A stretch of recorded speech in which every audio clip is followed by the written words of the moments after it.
a warm welcome and extremely happy to have with us an eminent speaker, Dr. Pooja Chaturvedi Sharma, who is working as an assistant professor in the Accounting and Finance Department of Apeejay School of Management, Delhi.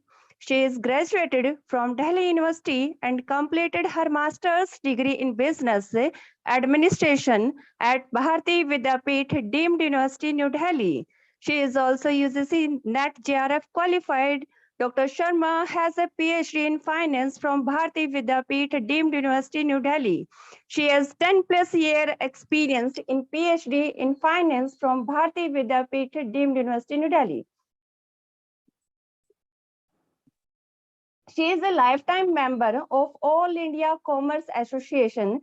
She is also an active reviewer in Scopus and UGC journals. She is the editor of books published by publishers of international repute. She has been awarded Young Research Scholar Award under Samuddin Memorial ICA Research Scholar Award at All India Commerce Association Conference. She has also been awarded Rashtriya Pratishtha Puraskar by Worthy Wellness Foundations. Dr. Sharma's research interests are focused on emotional intelligence, financial emotional intelligence, sustainable finance, behavioral finance, mutual funds, and stock investing. Without further delay, I would like to request Dr. Pooja Chaturvedi Sharma to come on and grace the program with her golden words and enlighten us with her precious knowledge. Yes, ma'am, please. Thank you, Sangeeta ma'am. Thank you so much for such a detailed introduction. I think I was listening my introduction in such detail after a long time. Thank you so much. Okay, ma'am. Okay, so we'll start with the session. I can share the screen. Is my screen visible? Yes, ma'am. You're visible. Okay. Your screen is also visible and your voice is clear, ma'am.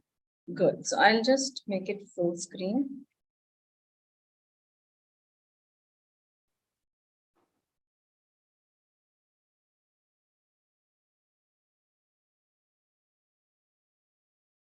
Is there any setting in Zoom due to which I'm not able to make it full screen? F5. Yeah, no, so I'm not, usually we do it with F5, but I'm not able to do it right now with F5 here. So that's why I'm asking, are there any settings?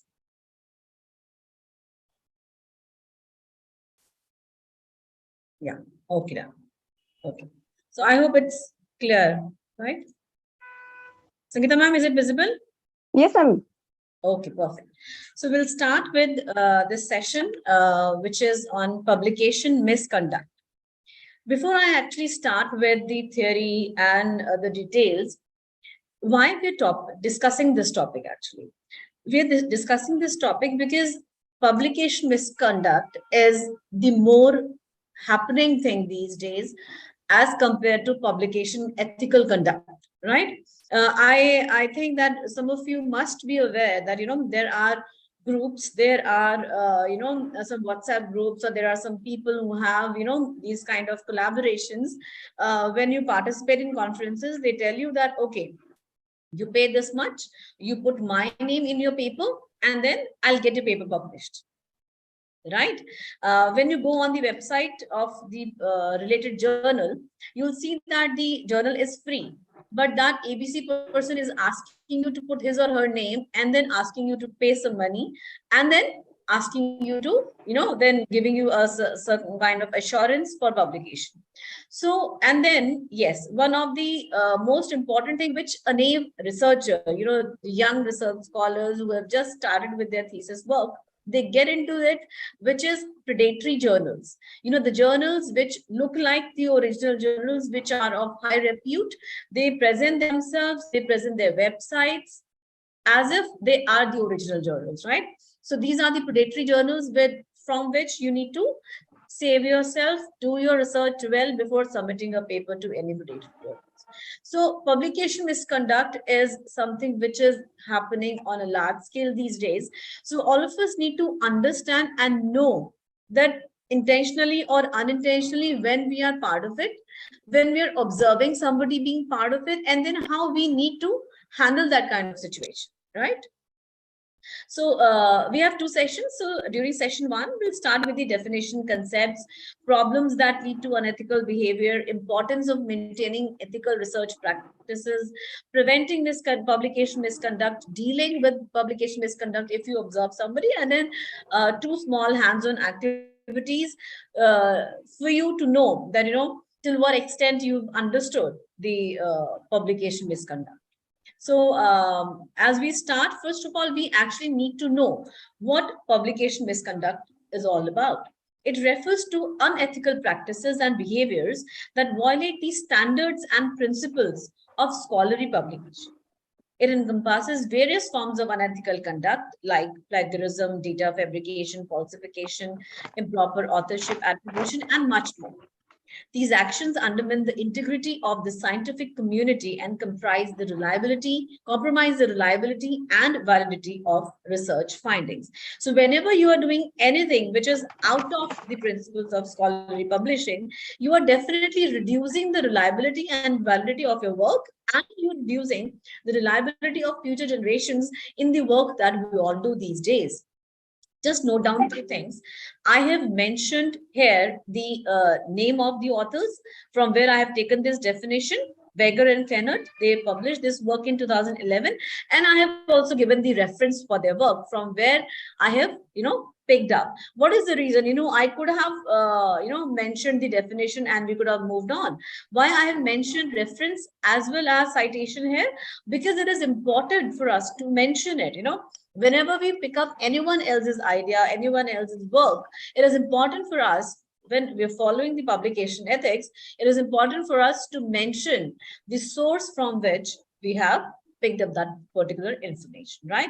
So as we were just starting with the thing, and it was important for me to mention these two things here for you, so that you just keep it in mind that whether it is a presentation, whether it is a research work, whether it is an article, please make sure that you give due credit to people, to organizations, to sources of information from where you have picked that, right? So when we talk about the concept, definitely we have talked about, it talks about ethical integrity, it talks about following the standards of academic publishing. But what are the types? It is not only related to maintaining your credibility, following the integrity, reliability of the research publications. It has certain categories in which you, if you fall into any of the categories, you are actually doing publication misconduct, which is plagiarism, fabrication, data manipulation, conflict of interest, authorship misconduct, duplicate publication, misrepresentation of results, and salami slice. If we are part of it, right? If we are part of any of these, then definitely it reduces, as we have discussed about the integrity, credibility, and scientific community reference. Now, what these all topics are all about? What is plagiarism? Just 2 slides back, I have discussed that, why I have mentioned certain name of the authors and why I've given you the reference, why I've given you the citation. So if I would not have done that, that will be the case of plagiarism, right? So plagiarism is presenting someone else's work, even if an idea or words, as one's own without proper acknowledgement or citation. Even if you are, driving your work from someone else's idea, then yes, that is a case of plagiarism. You would have, come across some cases in Bollywood, some years back, someone was saying it is my song. For some movies, some South producers and directors, they came up and they said that, this is the movie which is, derived from our idea. We have already registered this title for a movie making. So all these kind of things, they come under misconduct. Now that misconduct can be in the form of some written work, that can be in the form of some intellectual property, any kind. But yes, it will definitely be categorized as misconduct. Now, next is fabrication. What is fabrication? Inventing or falsifying research data, presenting the wrong research data, presenting the wrong results, presenting the wrong findings of your work. That is fabricating. Fabricating means, you are just simply putting it the way you want to it, too good to be true. That kind of situation is fabrication. You just fabricate it.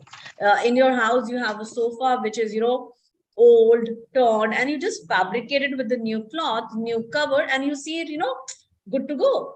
So that is the same thing which goes with fabrication as well. You make the results, you make the findings of your study too good to handle. So that is all fabrication. Data manipulation. Data manipulation is when you manipulate, you intentionally exclude some idea, some hypothesis which are not giving the results as expected. In your PhD work or in your research work, you frame, say, 10 hypotheses or 7 hypotheses, and you got to know, when you did the data analysis, you got to know that out of those 7, 3 are not giving the results as expected. So what did it? You simply excluded them from your research, and you should only 4 that these are the 4 hypotheses that on which I have worked. So that is data manipulation. When you are either manipulating the data in SPSS, in the form of the Likert scale responses, somebody who has written 5, you're writing it as 3. Somebody who has written as 2, you're writing it as 1. So, or you're excluding some hypothesis or some outcomes which are not as per your expectations. Duplicate publication. Duplicate publication is, even submitting. It is not only publishing. Even if you're submitting same research paper to different journals at the same time, that is duplicate publication. Duplicate submission. And if you're publishing same paper with minor changes with different name in different publications, in different journals, right? Or if you're publishing it twice, that is duplicate publication. I'll repeat it.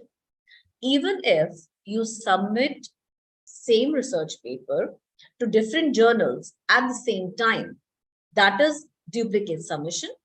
And if you publish same paper with minor changes, revising the title of the paper, that is duplicate publication, right? Authorship misconduct. Yes, this is what I was just, this is the example with which I started my presentation. So authorship misconduct is, either you are not giving due acknowledgement, you are not giving due credit to the author who has actually worked for your paper, or your thesis, or your manuscript, or your project work, or you are giving unnecessary somebody who has just not contributed by any means in your paper, or not substantial enough to be, stand as an author in your paper. Then yes, that is all authorship misconduct. Inappropriately assigning or excluding individuals as authors, denying credit to deserving contributors, or including individuals who have just not made any substantial contribution to the research. Now, what is conflict of interest? Failure to disclose financial, personal, or professional relationship or interest that may influence the research or its interpretation. See, if I do a research on a company without disclosing the name of the company, details of the company, and that company happens to be my husband's company, right? Or my father's company.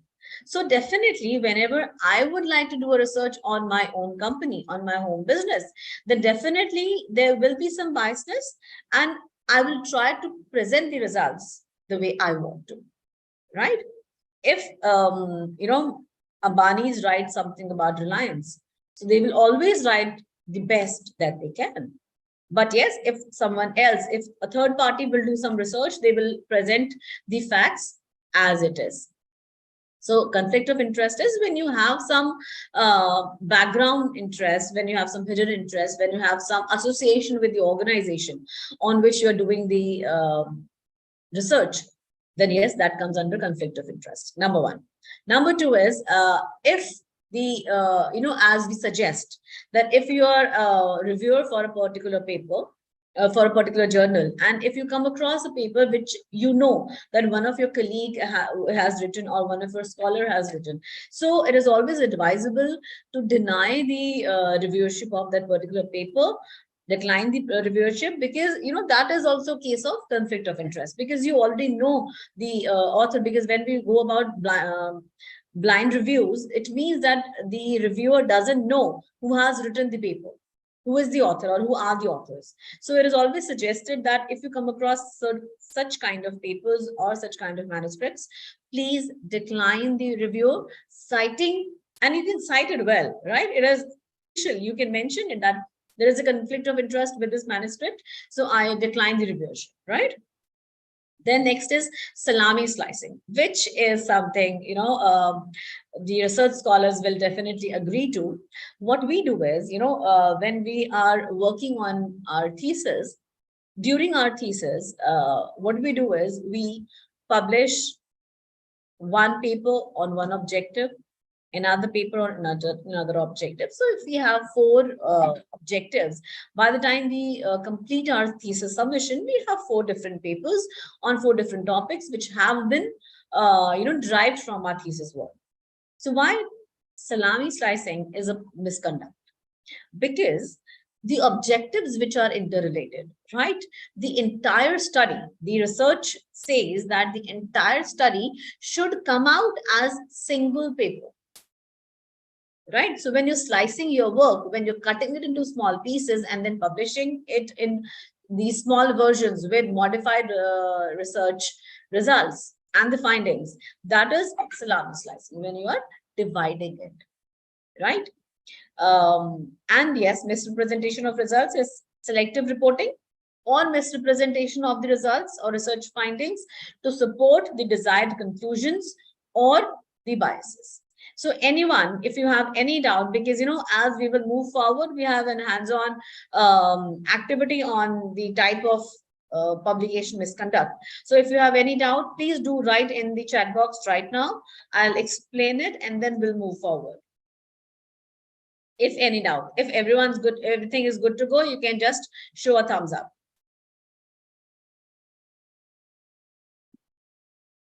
If you want me to repeat any of these, please do ask in chat box.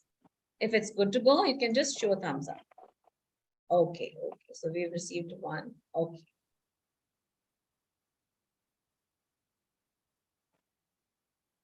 Okay, perfect. So I've received some hands on. Okay, some thumbs up. Good. Okay, so we'll move forward.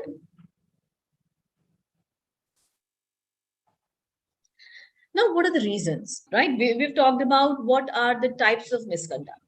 We know what is the problem, but we need to know why the problem exists. What are the reasons, what drives people to commit these kind of research misconduct? What is the problem? So, there have been instances, I have been through some of the PhD defense vivas or the DRCs where scholars have admitted that yes, we have undergone research misconduct, we have fabricated the data, or we have fabricated the findings, right? So I have been, somebody who was present there, I have seen that. So yes, this has come across and people have admitted. So what are the reasons? Number one is poor supervision. The senior professor with whom you're working or your PhD guide, you were scared. Somebody said, I was scared to go to my PI, principal investigator or my PhD guide. He used to scream and yell at me when things did not work as planned. So I fabricated, I made it the way he wanted to see it. So that is one of the reasons of doing research misconduct. Then inadequate training. After 2 years of postdoctoral fellowship, I still don't know how to properly publish Western blot data. Any kind of statistical tool or any kind of statistical analysis which you are still not comfortable with, about which you are still not confident. So what you will do is, you can, because you don't know, you don't have the adequate training, you have not attended any FDPs, you don't have any hands-on experience on writing good paper on doing data analysis on software. So you lack those skills. And as you lack those skills, so what you did? You either outsource the work or you just fudged the data and presented the way it should be. So that is also one of the reasons. Then yes, competitive pressure. As academicians, all of us can relate, as research scholars also, all of us can relate that yes, there is competitive pressure. When we see that people who are sitting with us in our room, somebody is publishing 3 papers in a year, somebody is publishing 6 papers in a year, and I'm the one who is publishing single paper in a year.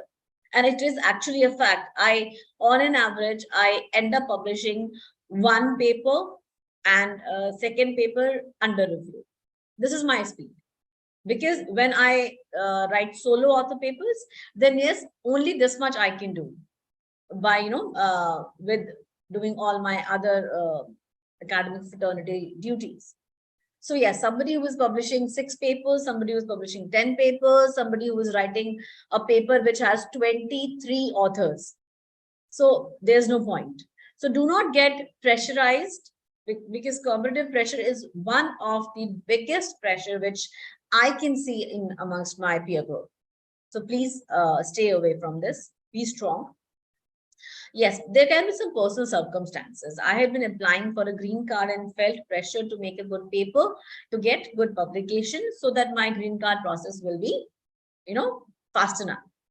So they can be, but yes, do not get pressurized with these things.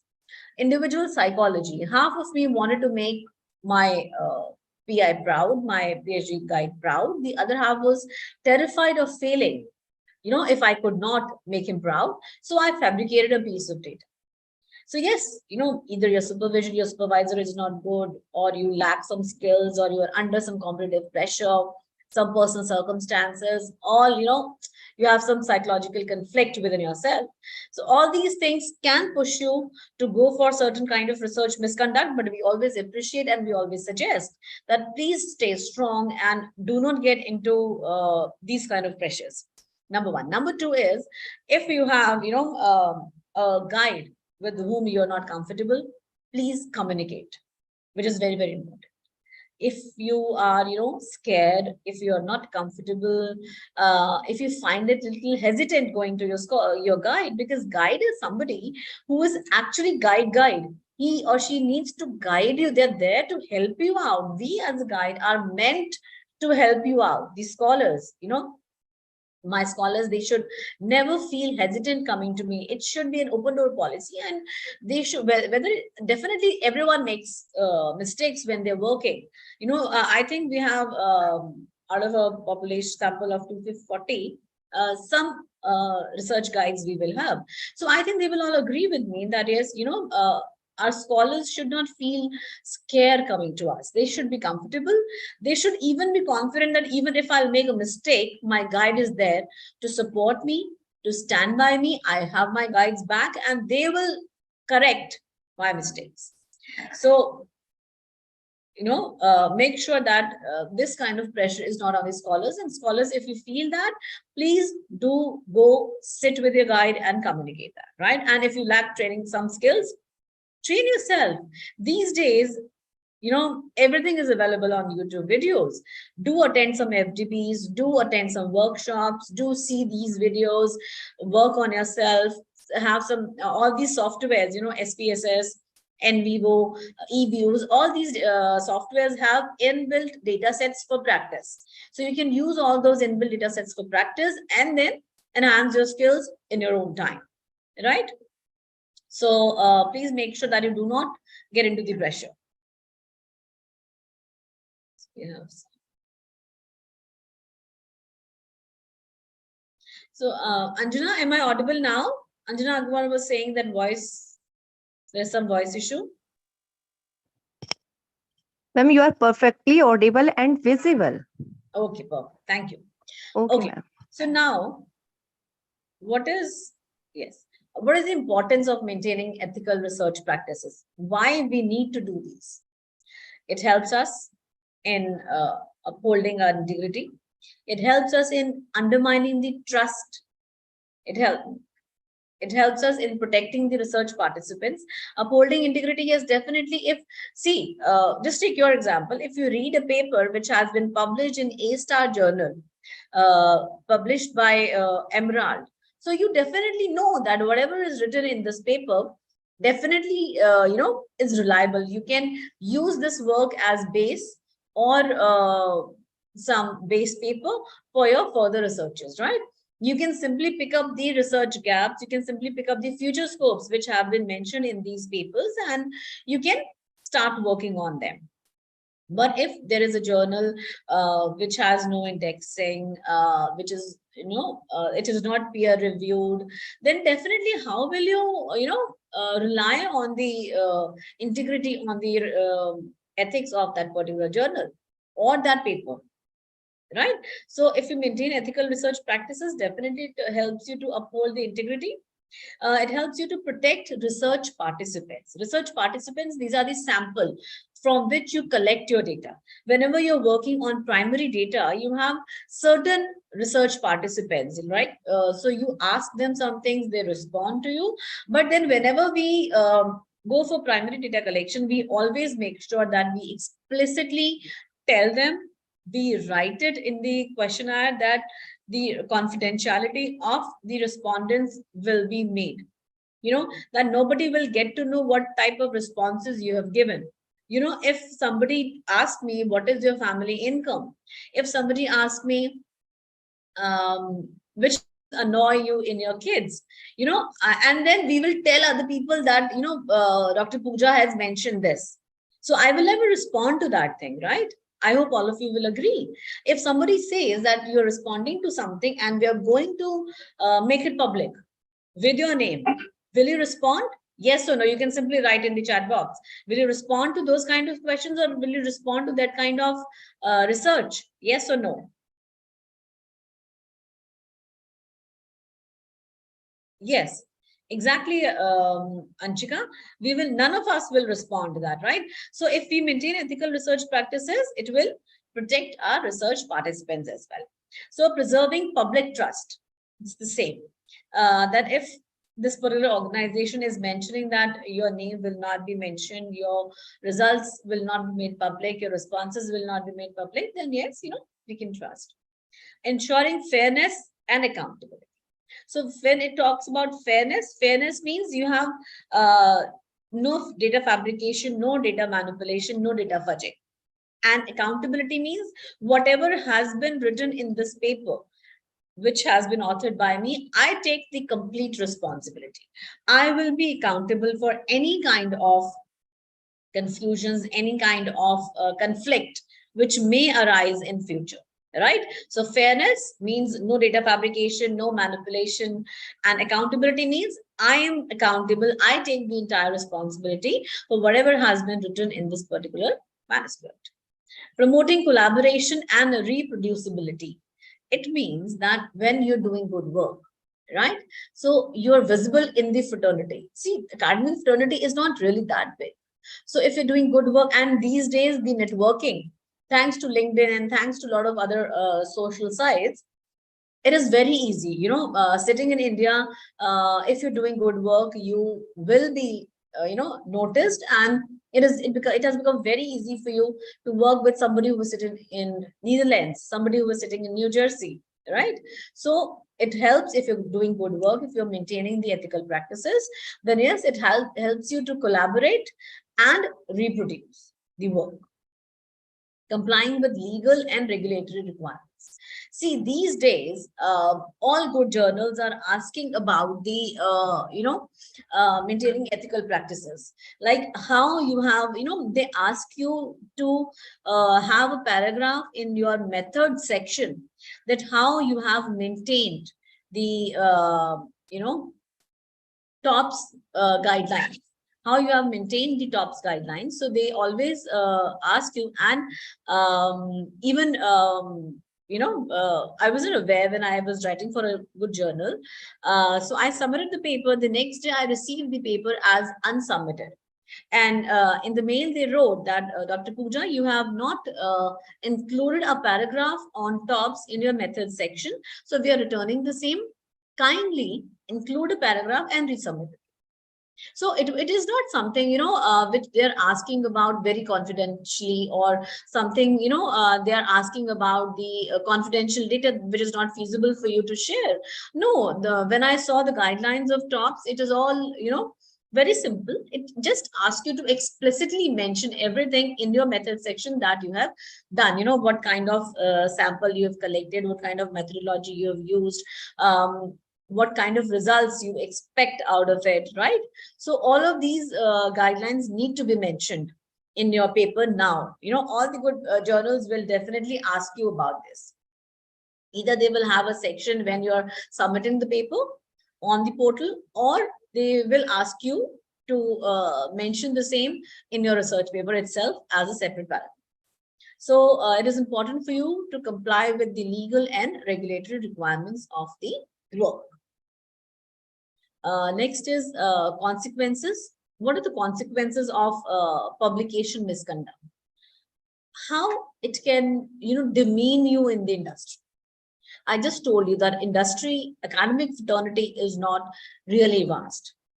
So when you do wrong work, for that also you get recognized.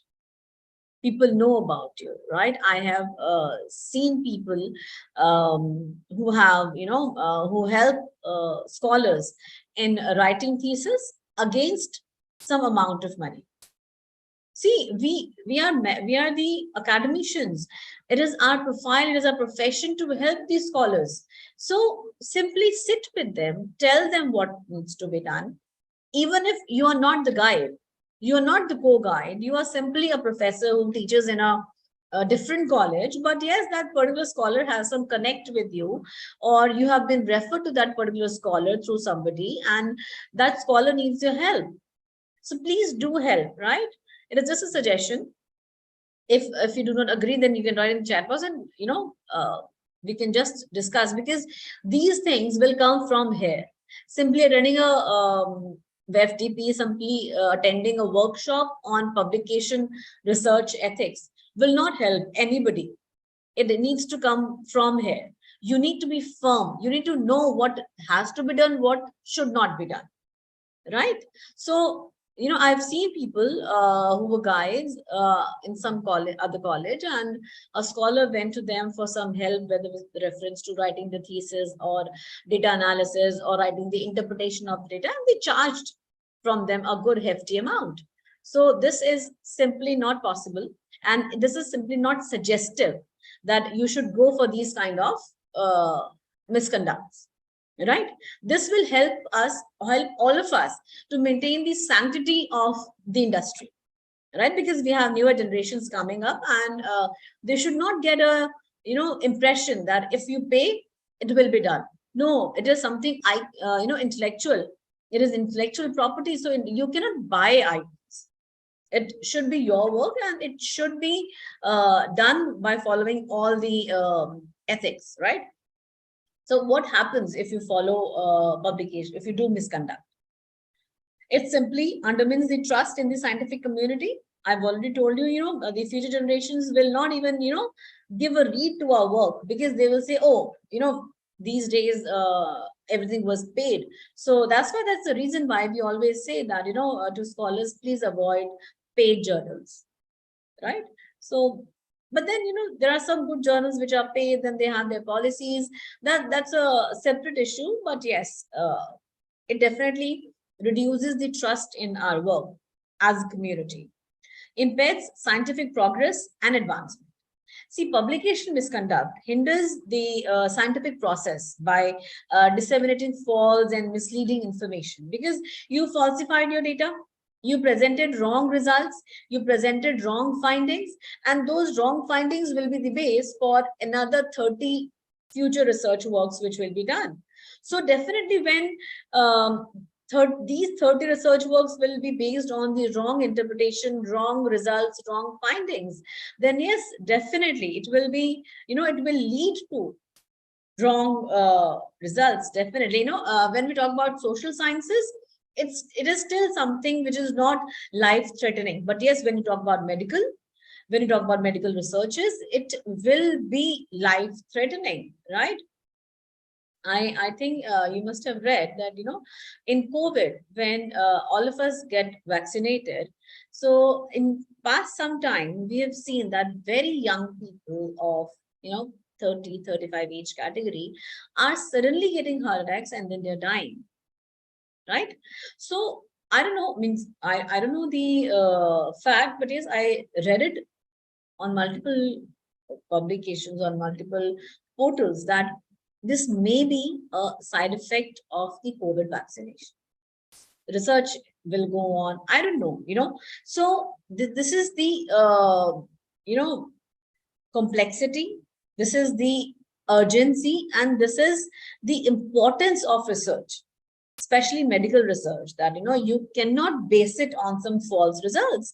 But yes, definitely more research will be done on the vaccinations, and people will come out of it, and we will get to know what has happened. Is it actually due to that, or is it due to their lifestyles, or they were following some wrong lifestyles, or they were into some other kind of health diminishing drugs. What happens, we will get to know about it in future. But yes, what I'm trying to tell you is that whether it is social science research, whether it is scientific research, or whether it is medical research, please make sure that you do not publish, you do not present any kind of false, fabricated results or findings, so that in future, this wrong finding should not be the base for further research. It damages individuals' reputation. I tell you a case. I got to know that somebody published a paper, a paper, maybe my paper or your paper. Mr. ABC or Miss ABC published that paper in her or his name, exactly the same. They just changed the names of the authors and they published the paper same. Even if you are taking the paper, someone else's paper, and making minor changes to it, and not citing or not referencing the original authors, then also it is a case of publication misconduct, right? So definitely that reduces or that diminishes your credibility as an author. Just publish one such paper where you have completely plagiarized, or you have not followed the publication ethics badly, right? So definitely, and if people get to know about it, then it will lead to reduced reputation or diminished reputation.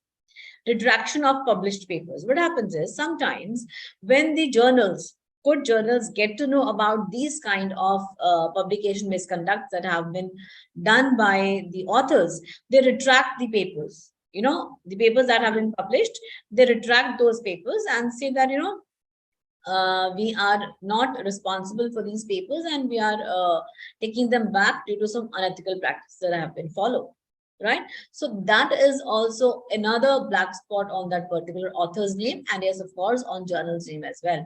That is the reason why all good journals are following TOPS guidelines very, very strongly these days, right? And even they ask you about giving a confirmation from research ethics committee of your organization that they have approved of your work, right? So that is the reason why, because everyone, when we all of us will come together as a community, only then we can curb these misconduct activities, and we can promote followance of research ethics. Legal and ethical consequences is people can sue you, for doing these kind of activities, and for violating some copyright laws, intellectual property rights, or institutional policies. There can be, some legal or professional consequences that anybody or everyone has to go through. Funding and resource implications.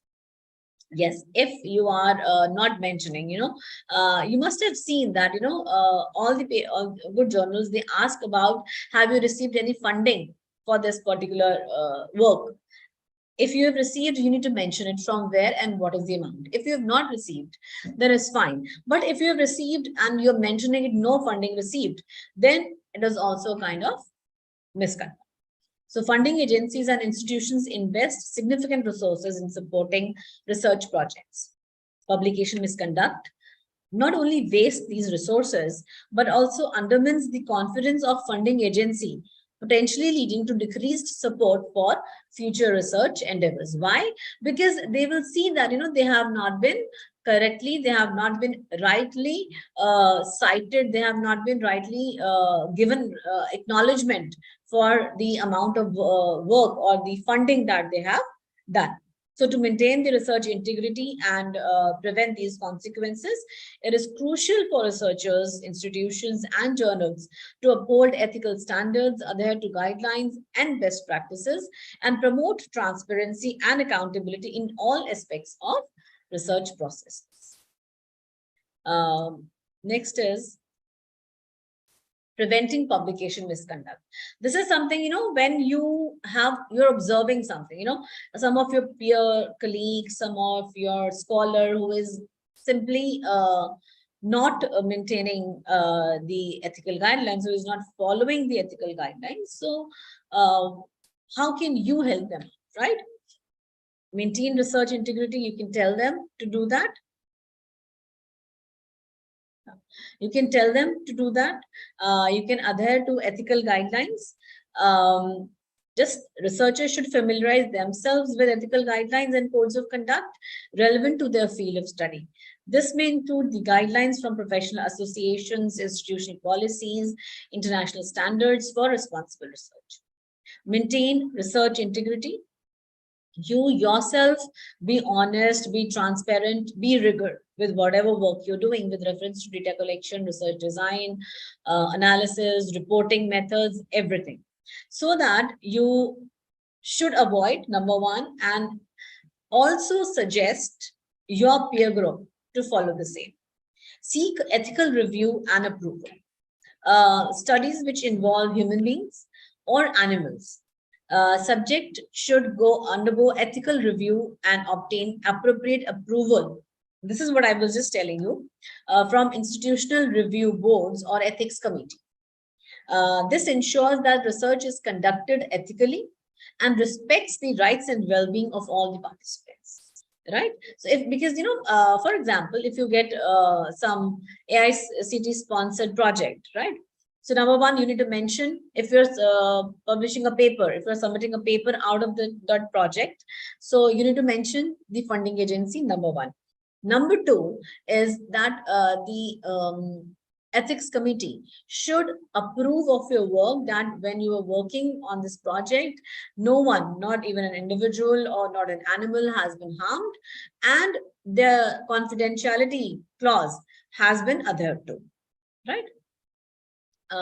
Ensure authorship and contributorship transparency. So genuinely make sure that there is a difference between authorship and contributorship, which we will discuss in the next session.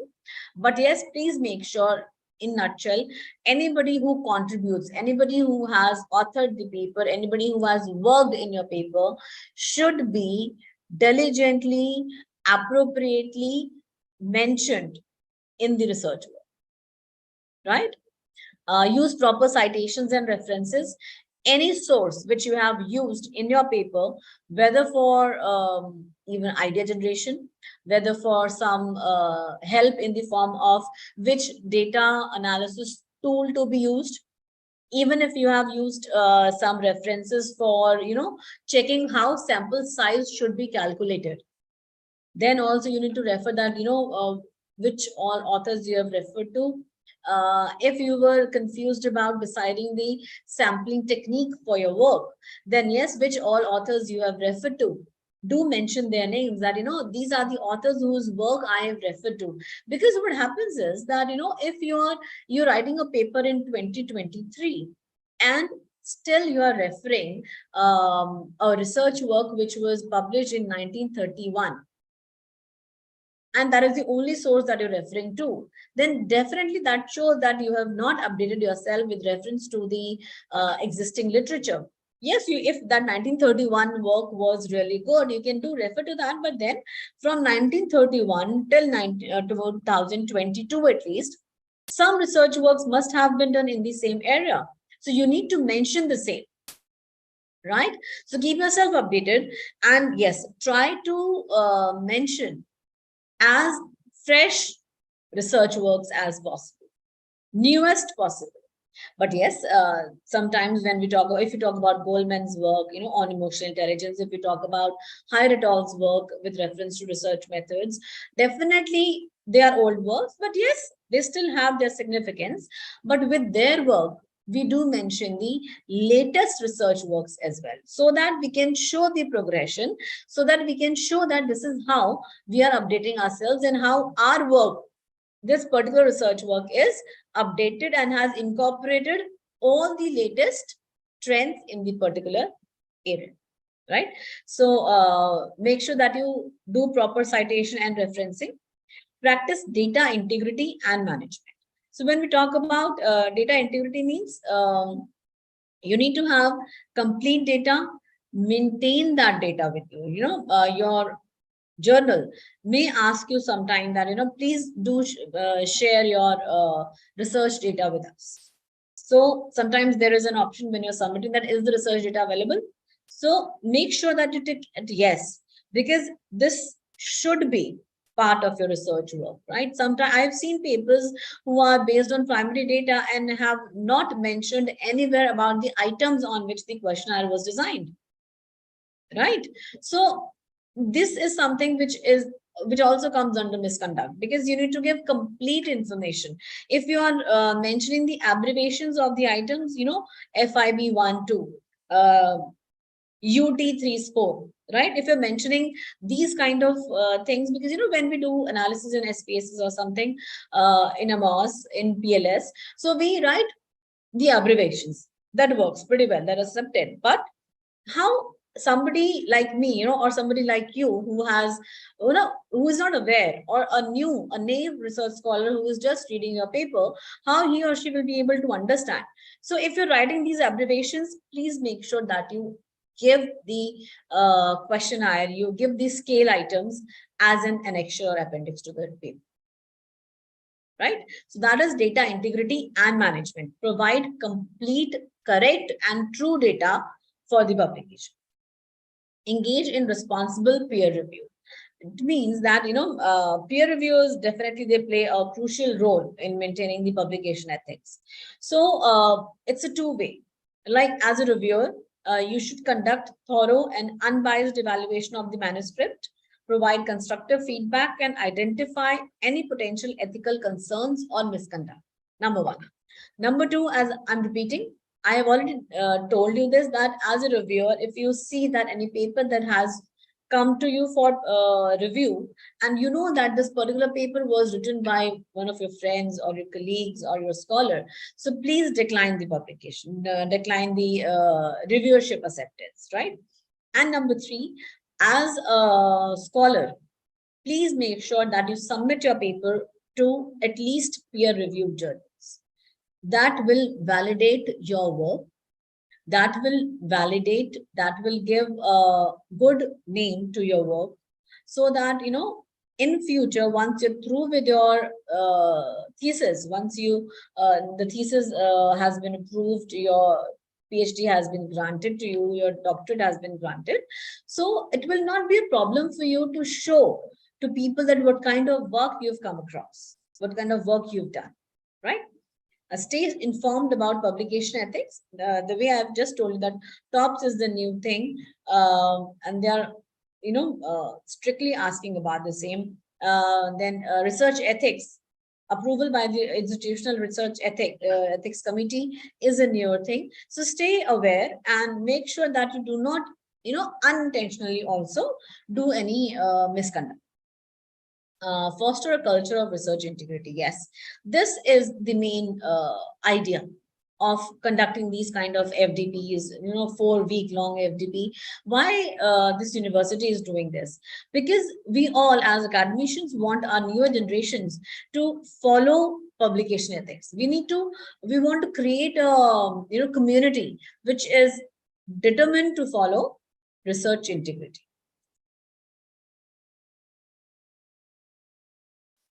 Okay. So by actively promoting and practicing these measures, researchers can contribute to the prevention of publication misconduct, safeguard research integrity, and uphold the credibility and reliability of scientific knowledge. So if you observe, that somebody is not following, right, the right way of publishing, right way of doing research, then how can you do that? Learn from the experience. Number one is promptly report to the suspected misconduct. If you are already aware that some of your colleague is not doing good thing, or as a reviewer, you got to know, after reviewing the paper, you've realized that there is some misconduct. Either the data has been fabricated, or the organization's names have been forged. So do report it to the journal. As a reviewer, it is your responsibility. Do report it to the journal or the concerned authorities. Follow journal and institutional procedures. These days, most journals and institutions have specific procedures in place to handle allegations of publication misconduct. Familiarize yourself with these procedures and follow them accordingly when reporting or addressing misconduct. This may involve submitting a formal complaint or providing supporting evidence or participating in an investigation. But be there. Just do not think that, this will be a task for me, this will be a burden, so, I should stay quiet. Please don't do that, right? If we will work together, if we will, bring these things in picture, only then these things can be reduced. Preserve evidence. This is what I was saying. If you encounter suspected publication misconduct, it is crucial to gather and preserve evidence related to the misconduct. This can include some screenshots, some correspondences, some data records, or any other relevant documentation that supports your allegation. Right? Obviously, anywhere you stand, you just stand nowhere if you do not have the evidences with you. So make sure to validate your thing, to give a support to your words, to your statement, to your opinion. You have evidences with you. Maintain confidentiality and protect whistleblowers. Just take an example. If you are the research guide, and if some of your peer colleague comes to you, or if any other research scholar comes to you and complains to you about your own research scholar, that he or she is following some misconduct in their research work, then do not reveal their identities. You need to handle these kind of things very strategically. You are not supposed to reveal their identities and put them in problem, right? So make sure that you maintain the confidentiality of the whistleblowers, people who are coming and telling you the truth, who are giving you the information. But yes, do take the actions. Do take required actions as required, and on the same side, maintaining the confidentiality of the people who are providing you with the information. But yes, you need to have trust on those people as well. These whistleblowers must be your confidants. These should be the people who are actually, you need to know that these people are giving you the right information. Cooperate with the investigations.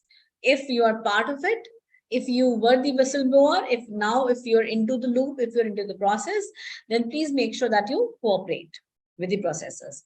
Retract or correct the publication if necessary. If you are the editor-in-chief of the journal and you get to know about a published paper that they have followed some misconduct, then yes, you have all the rights to either retract the paper or inform the author about the misconduct that you suspect or about that and tell them to revise the paper accordingly, and then you can simply reissue, reprint it, right? Learn from the experience. Instances of publication misconduct can serve as opportunities for the research community to learn and improve ethical practices, reflect on the incident, and consider ways to prevent similar misconduct in the future. This may involve enhancing research integrity, training, implementing strict quality control measures, as I've been telling you repeatedly, that now journals are coming up repeatedly, right, for this. Or fostering a culture of responsible conduct of research, and we as academicians should actually focus on fostering a culture of responsible research, which is very, very crucial for all of us. Support initiatives promoting research integrity. If you see that, if your organization is doing something like that, they have established research ethics committee. So do not mess about it. Be happy about it, be part of it, and try to involve as many people as you can in those kind of ethics committees, so that people will voluntarily follow the ethics. And it is important for us to voluntarily follow these guidelines. With pressure, it is not easy. It is not feasible for all of us.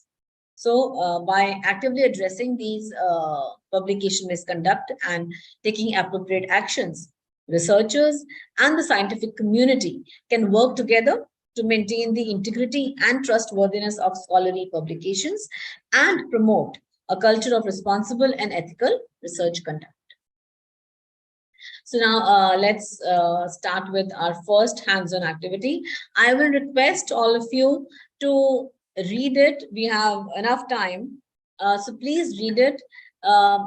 Mention your answers in the chat box and we will discuss it statement by statement. So what we need to do is read the following scenarios and identify any ethical misconduct practices that are evident. So there are 5 scenarios. Please do write them. Please do read them, and you can answer your scenarios in the chat box itself, right? So 5 scenarios, 5 minutes. That works well, I guess, right? So you can write one, the kind of ethical misconduct that you find in scenario 1. You can write 2, then you can write the ethical misconduct that you find in scenario 2, right? Any doubt to anyone? I hope it is clear. You're just supposed to read these scenarios and identify the type of misconduct that you identify in this particular scenario. Any doubt?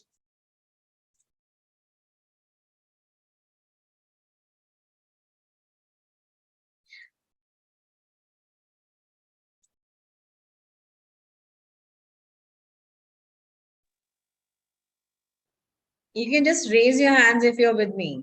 How many of you are actually working on the hands-on activity? You can just raise your hands so that I know that I'm not the only one who is talking to myself. Okay. So we have 2 people, 3 out of participants, 212 participants. We have huge audience today, but I can only see very few.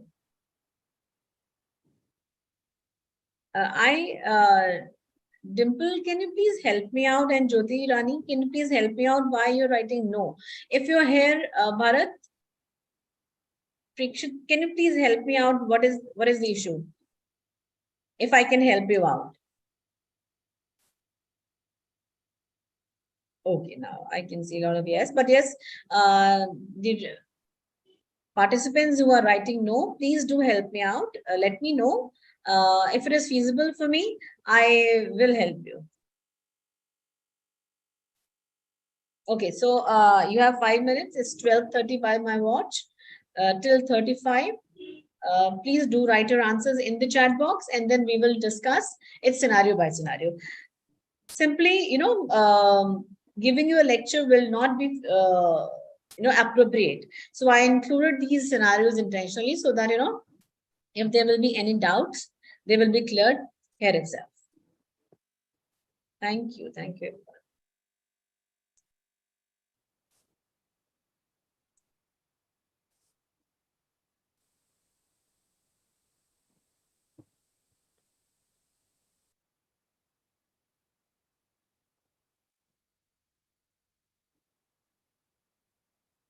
Yes, participant, if you have any queries, please write in chat box.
Yes, scholars, if you have any questions, then you will write in chat box. Any doubts?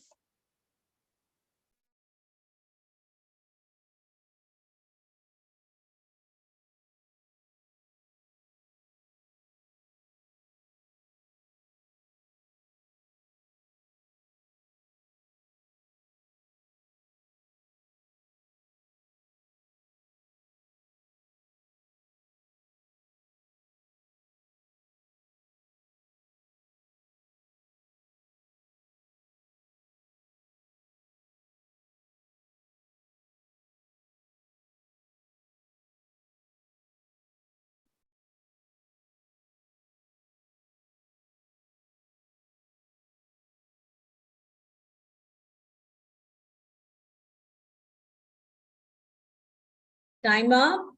Can we start?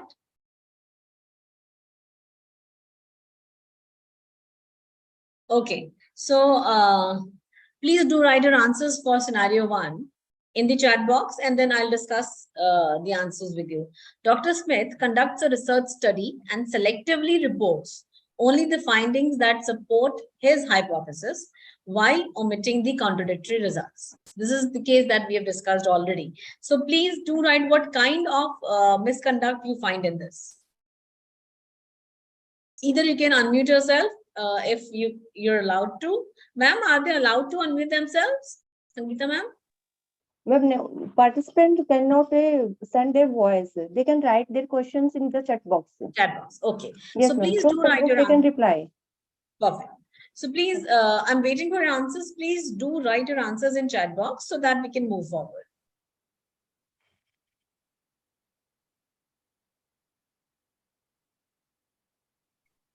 We do come across these kind of situations in our classes as well when we teach. So this is just a way to keep you engaged. I just wanted you not to sleep during the process.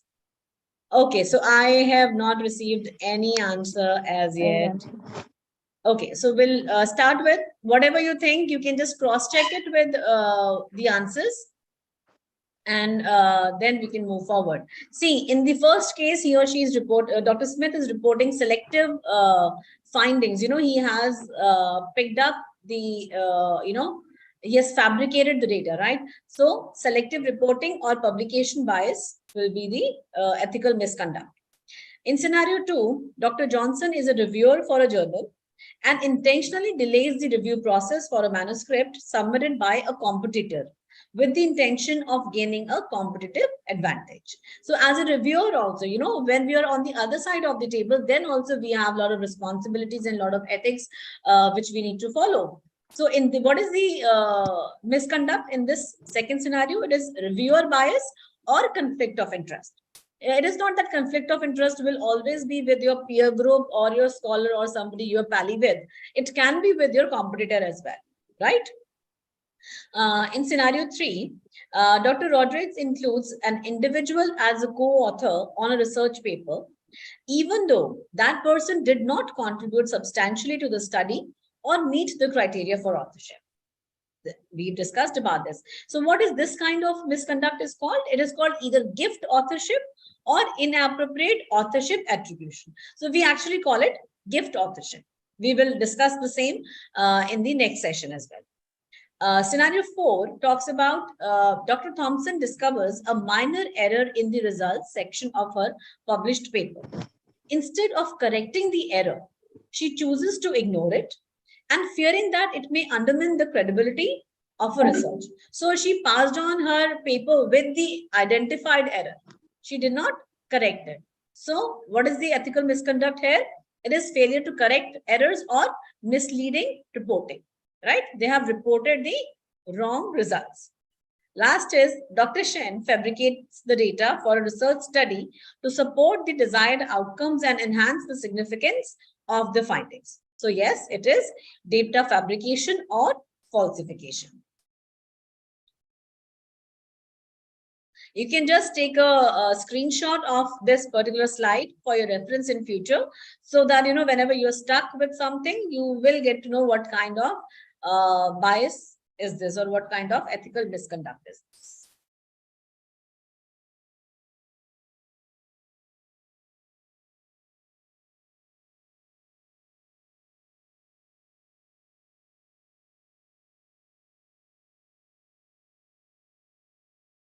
Okay, in scenario 2, Neha, if you come across your peer reviewer, if he is doing like that, then you can report it to the editor or the editor-in-chief, right? At first level, you try to tell him, you try to convince him that, this is the kind of ethical misconduct that he is following. If he or she doesn't agree to you, then it is your responsibility to inform it to the editor-in-chief that this is the kind of intentional delay which has been done by my peer reviewer, so that editor-in-chief can push them to fasten up the process, right? Great. Any other doubt? Anything else if you want to ask anyone? Neha, I hope I'm clear. Any other doubt to anyone?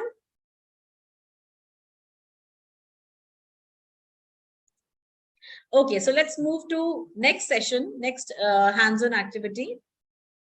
It is similar, but yes, the idea is different here.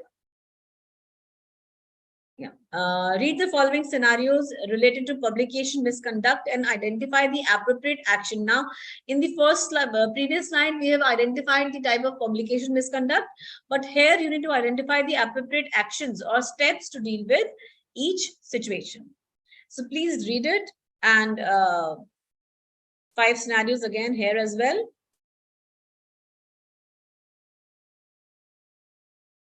And still waiting for your answers, right? So 5 minutes for you. It is 12:42 by my watch. So till 12:50, let's I give you some 5-7 minutes, and I want to have some responses in the chat box.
I hope all of you are on it.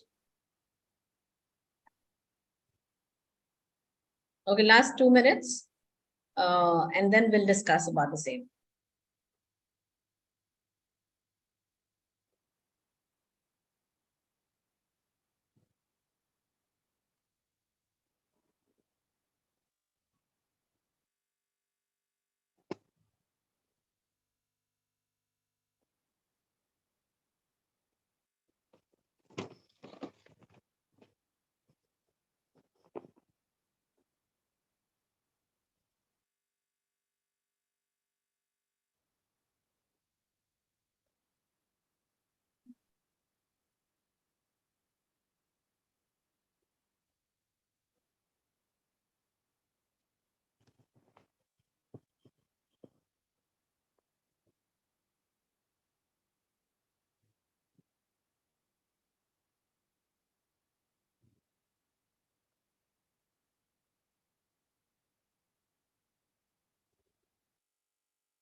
Okay, I think we can discuss these cases.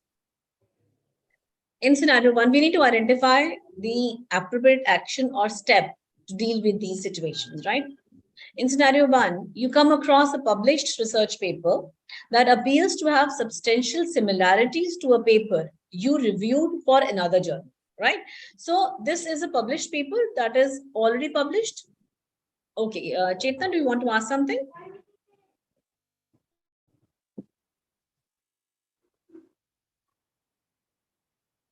Okay.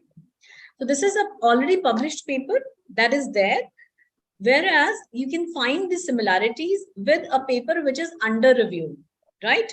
Because you have, just reviewed that paper for another journal, and it seems that the authors have plagiarized parts of the content without proper citation. So what needs to be done in this case? So what you can do is you can report the suspected plagiarism to the journal editor or relevant authorities, provide evidence from the published paper, right? And specific details of the similarities observed. The areas of the paper, the parts of the paper where you think that they're as it is copied, you can definitely show them. Okay. Second scenario says you receive a manuscript for review that seems to have manipulated or falsified data to support the desired results. The research findings seems to be too perfect to be true. This is the case that I mentioned, that something, when something looks too good to be true, there is definitely something fishy, right? In that. So what appropriate action you can do is you can simply decline to review the manuscript and notify to the journal editor about your concerns regarding the potential data manipulation or falsification. Provide specific reasons. Sometimes you cannot simply say, you need to give some validation, some reasons for why you are saying some things. So provide specific reasons for your decision and any evidence you may have, right? In scenario 3, during a conference presentation, you notice that the presenter is showcasing research findings that you are familiar with from a recently published paper, right? So, however, the presenter does not acknowledge or cite the original paper. So, what you can do in this? You can simply politely raise the concern during the Q&A session, or approach the presenter privately. Do not humiliate him or her publicly. Approach the presenter privately after the presentation, inform them about the previously published work, and request appropriate acknowledgement and citation. Scenario 4, you suspect that a fellow researcher in your institution is engaging in unethical authorship practices, consistently excluding deserving contributors or adding undeserving individuals to the research papers. So what will you do? Discuss your concern with the researcher directly. First and foremost step is to talk to the person directly who is involved, right? Emphasizing the importance of fair and transparent authorship practices. If the issue persists, if the researcher does not give a heed to whatever you're saying, and he still keeps on doing all those unethical activities. Escalate the matter to the relevant authority within your institution, such as the Research Integrity Office or the Ethics Committee, right? The last scenario is you receive an invitation to join the editorial board of a reputable journal. After accepting the position, you discover that the journal has a history of publishing papers with significant ethical misconduct issue. What will you do now? Obviously, you can resign from the editorial board and communicate your reason for doing so. It is important. Simply walking away from a particular scenario is not the solution. If you want to walk away, do walk away gracefully and share the reasons why you're walking away, right? And communicate your reasons for doing so. Notify the journal's editor-in-chief or publisher about your concerns regarding the journal's ethical standards and recommend the necessary improvements, right? So these were the two hands-on activities where I was expecting participation, but we could not get any. So let's just, we're just about to end this particular session. When we talk about research ethics, there are some thoughts and reflections. Social science researchers by Dr. Sara. She is the member research ethics committee of Oxford Brookes University. So she said something very nice. She said, when you want to follow the ethics, do not listen to anything unethical. Do not see anything happening unethical. When it says that do not see anything happening unethical means stop it then and there or report. If you're not able to handle it, report it. And do not speak anything unethical. Do not even talk to people regarding any kind of unethical practices. And yes, I will just end the session by a simple slide where we're talking about intellectual honesty and research integrity, which says that honesty is the best policy. And Mark Twain has said, if you tell the truth, you don't have to remember anything, and which is applicable for all of us in life as well, right? So make sure that all of us follow the intellectual honesty and research integrity in future. Thank you very much, all of you. I'll see you at 2 p.m. again for a different session. If you have any questions, open. Thank you, Sangeeta ma'am. Thank you, ma'am. Thank you for giving such an informative knowledge and clear the concept, publication misconduct, consequences of it, and how to prevent and deal with publication misconduct. Thank you so much. And this is the break time. I think we will come back after 1 hour with the